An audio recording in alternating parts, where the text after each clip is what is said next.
On va profiter de votre présence pour parler du Sénégal avec d'abord deux nouveaux joueurs importants qui ont choisi à leur tour de porter les couleurs de l'équipe nationale. Il s'agit du défenseur Mamadou Sarr, le Strasbourgeois, et plus étonnant encore du milieu offensif du Paris Saint-Germain, Ibrahim Mbaye. On commence par celui avec qui vous partagez le même prénom. Qu'est-ce qui a fait la différence pour qu'il fasse ce choix-là? Moi, je pense que c'est un choix du cœur, parce que c'est le fils quand même du grand Pape Sarr. Grand milieu de terrain de l'équipe nationale du Sénégal, qui a fait la Coupe du Monde 2002. Et qui connaît bien Pape. Et qui connaît bien Pape Thiaw aussi, mais c'est un joueur qui est né en France, qui a fait toutes ses classes avec les équipes françaises de jeunes. Jusqu'à arriver à ce niveau-là, il se transfère aussi à Chelsea cet été, puis de nouveau prêté à Strasbourg pour cette saison. Et c'est un joueur qui, à mon avis, a voulu suivre les traces de son papa. Ouais. Et continuer et perpétuer l'histoire un peu de l'histoire familiale, voilà, l'histoire d'amour qu'il peut y avoir entre la sélection et la famille Sarr, et c'est une très belle nouvelle pour l'équipe du Sénégal, parce que c'est un grand défenseur, c'est un très bon défenseur jeune, mais avec beaucoup de maturité. On peut le voir à Strasbourg. Si Strasbourg fait fait un bon début de saison, c'est en grande partie grâce aux performances aussi de Mamadou Sarr.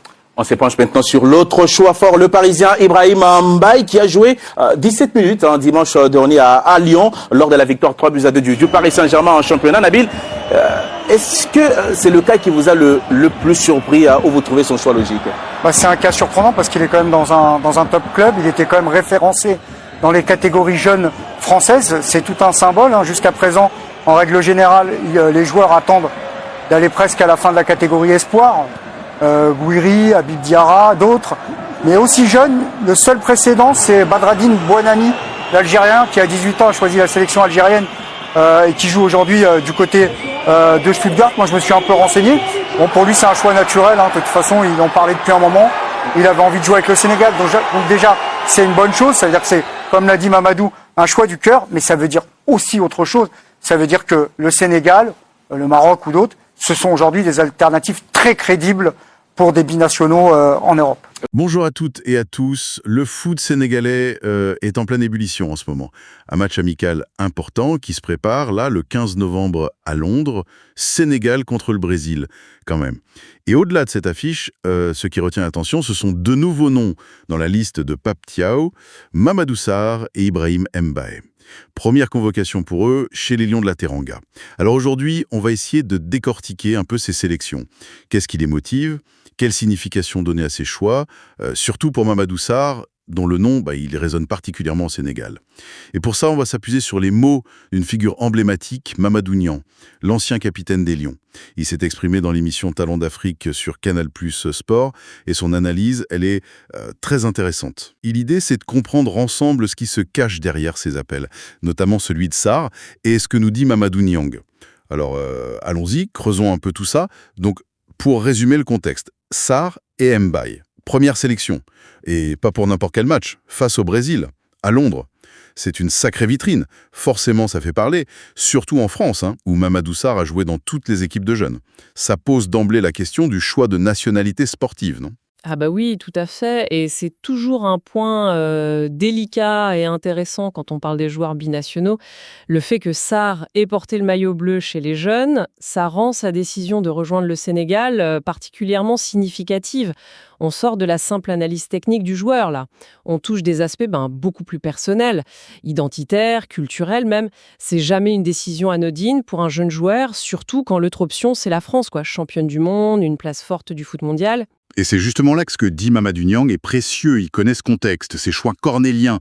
Et pour ça, il emploie une formule assez forte. C'est un choix du cœur. Qu'est-ce que ça veut dire au fond ? Le choix du cœur. C'est une expression, oui, qui pèse lourd, surtout dans le foot pro, qui est souvent vu comme très pragmatique. Pour Niang, et c'est là que son analyse est, je trouve, très pertinente, ce choix est lié directement à l'histoire familiale. Mamadou Sarr, c'est pas juste un nom. C'est le fils de Pape Sarr, une ancienne gloire de l'équipe nationale, comme le dit Niang. Donc il y a cet héritage, ce lien presque viscéral avec le maillot des Lions. Un héritage qui semble vraiment compter. Niang insiste là-dessus. C'est pas juste son père a joué pour le Sénégal. Non, c'était une figure importante. Et marcher dans les pas de son père en sélection nationale, ça doit être quelque chose de spécial quand même. Ah oui, carrément. Ce que Niang suggère, c'est que ce choix du cœur, c'est plus qu'une simple préférence. C'est l'acceptation, l'adhésion à une histoire, une lignée familiale liée à l'équipe nationale. Imaginez la symbolique. Porter le même maillot, représenter la même nation que son père, c'est une charge émotionnelle et symbolique qui doit être énorme. Niang va même jusqu'à parler d'une histoire d'amour qui continue entre la famille Sarr et la sélection. C'est beau comme image, non? C'est une belle image, oui. Et puis, il y a ce détail que Niang soulève aussi et qui est intéressant. Pape Sarr, le père, il connaît personnellement Pape Thiaw, l'actuel sélectionneur. Ça rend les choses encore plus proches, non? Presque familiales. Exactement. Ça renforce cette impression d'un environnement familier, d'une sorte de transmission facilitée. Ce n'est pas juste un jeune talent qui débarque.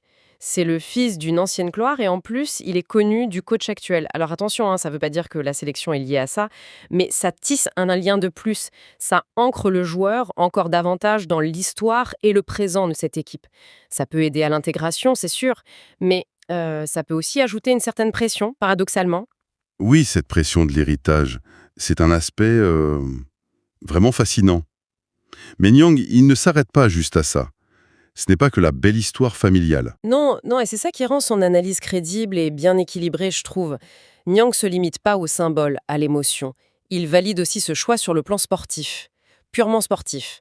Il décrit Mamadou Sarr comme une bonne recrue, et même plus précisément comme un très bon défenseur. Donc ce choix du cœur, d'après lui, il est aussi doublé d'un choix de raison sportive. Et il argumente ça avec du concret, c'est ça. Mieux. Il parle de ses matchs en club. Oui, tout à fait. Et c'est un argument central dans son propos. Niang met en avant les bonnes performances de Sarr comme une des raisons du bon début de saison de Strasbourg, son club en Ligue 1. Et ça, c'est très important. On ne parle pas d'un jeune qui joue dans un championnat secondaire. Non, il s'impose en Ligue 1, un des grands championnats européens. Participer au succès de son équipe à ce niveau-là, ça donne une vraie légitimité sportive à sa sélection. Ça montre que ce n'est pas juste le fils d'eux, c'est un joueur qui mérite sa place par ses qualités actuelles. Point. D'accord. Donc on a cette double lecture en fait. Un choix chargé d'histoire, de sentiments, mais justifié par des performances réelles au haut niveau. C'est ce mélange qui fait que sa convocation est si commentée, peut-être. Mais oui, c'est exactement ça. Si c'était juste un choix sentimental sans base sportive solide, ça critiquerait sec. Et si c'était juste un bon joueur sans cette histoire particulière, on en parlerait peut-être moins ou différemment. C'est vraiment l'imbrication des deux, l'héritage et la performance, qui crée ce récit spécial autour de Mamadou Sarr. Et le fait qu'il choisisse le Sénégal après avoir joué pour la France en jeune, ça ajoute encore une couche à cette histoire. C'est un signal fort qu'il envoie. Et pendant qu'on parle beaucoup de Sarr, et c'est normal vu le contexte, il y a aussi Ibrahim Baye. Lui aussi, c'est sa première. Qu'est-ce qu'on sait de lui, d'après la source, d'après Niang? C'est vrai, et il faut le souligner. La source dit que Niang s'est surtout attardé sur Sarr. Bon, c'est logique, il connaît bien le père, etc. Donc des infos précises sur les motivations de Mbaye ou son profil détaillé, on ne les a pas dans les commentaires de Niang qui ont été rapportés. Mais bon, sa convocation reste tout aussi importante, c'est aussi une première sélection pour lui. Ok, donc moins de storytelling, peut-être pour Mbaye, mais la même importance en termes d'opportunité pour lui et pour l'équipe. Pour Mbaye, c'est sa chance de montrer ce qu'il vaut, de s'intégrer au groupe des Lions, de découvrir le niveau international A. Même s'il n'y a pas ce poids de l'héritage familial comme pour Sarr, c'est une étape majeure. Et pour l'équipe, c'est un nouveau joueur potentiel, un renfort, une option de plus pour le sélectionneur, avec peut-être un parcours différent mais tout aussi précieux. Et justement, pratiquement, comment ça se passe pour leur arrivée? Le match contre le Brésil, c'est bientôt. Oui, le timing est assez serré. D'après ce qu'on sait, l'équipe est déjà à Londres, elle s'est entraînée dès lundi, le 10 novembre, et Sarr et Nambaye, eux, devaient arriver seulement mardi 11. Ça veut dire qu'ils arrivent et hop, direct dans le bain. Très peu de temps pour s'acclimater avant ce choc contre le Brésil, c'est pas rien. Intégrer de nouveau, même s'ils sont talentueux, si peu de temps avant un match pareil, c'est quand même un petit défi pour le staff, non? Surtout avec l'attention sur Sarr. Ah oui, c'est un vrai défi. Il faut gérer l'excitation de la première cape, l'émotion possible, notamment pour Sarr avec son histoire, et en même temps, il faut assurer une préparation tactique, mentale, super sérieuse pour affronter un monstre comme le Brésil.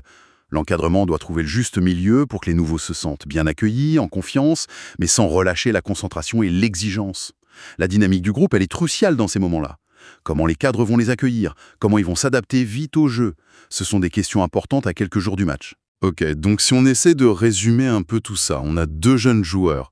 Mamadou Sarr, Ibrahim Baye, première convocation. Pour un match de gala, Sénégal-Brésil. Beaucoup d'attention sur Sarr, à cause de son nom et de cette analyse de Mamadou Niang qui parle de choix du cœur lié à son père, Pape Sarr. C'est ça, un choix du cœur qui, et Niang insiste bien là-dessus, est validé par de bonnes performances sportives en club à Strasbourg. Sarr n'est pas juste un nom, c'est un très bon défenseur qui monte.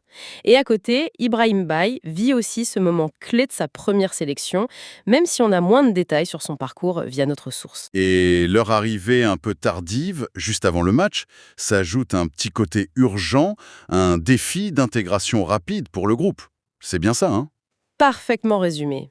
L'enjeu est double. Sportif, avec la préparation du Brésil, et humain, avec l'accueil de ces 2 nouveaux dans la tanière. Finalement, ce qu'on retient, en suivant un peu la lecture de Mamadou Niang, c'est que la sélection de Mamadou Sarr, elle dépasse le cadre purement tactique. C'est une histoire qui mélange héritage, choix personnel fort, et puis validation sportive. C'est toute cette richesse qui la rend si intéressante. Peu qu'à fait. Niang met bien en lumière ces dimensions humaines, cette histoire d'amour, comme il dit, entre une famille et l'équipe nationale. Mais, et c'est important, sans jamais oublier l'essentiel, la valeur du joueur.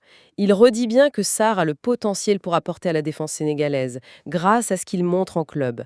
C'est un équilibre clé. Le symbole ne doit pas cacher la substance sportive. Et Niang a l'air confiant sur ce point. Ça donne une profondeur vraiment intéressante à ce qui aurait pu être juste une ligne sur une liste, quoi. Exactement. Et ça nous amène peut-être à une petite réflexion pour finir. Si on met autant l'accent sur ce choix du cœur, sur cet héritage familial qui est quand même assez lourd pour Mamadou Sarr, quelle forme prend la pression sur ses épaules à lui? Commencer en sélection contre le Brésil, c'est déjà énorme. Mais le faire en portant cet héritage Sarr avec tous les projecteurs braqués sur cette histoire, n'est-ce pas une double charge pour un si jeune joueur? C'est une excellente question. Comment on gère ça, ces attentes qui dépassent le terrain? Et au-delà de son cas personnel, on pourrait aussi se demander, est-ce que des histoires comme la sienne, ce choix du cœur médiatisé, valorisé par des figures comme Niang, est-ce que ça peut influencer d'autres jeunes binationaux face à des choix de carrière, d'identité qui sont souvent super complexes, voir un parcours comme celui de Sarr, présenter comme ça la fidélité aux racines, tout en étant pertinent sportivement? Est-ce que ça pourrait faire pencher la balance pour d'autres à l'avenir? C'est une dynamique vraiment fascinante à observer dans le foot mondialisé d'aujourd'hui.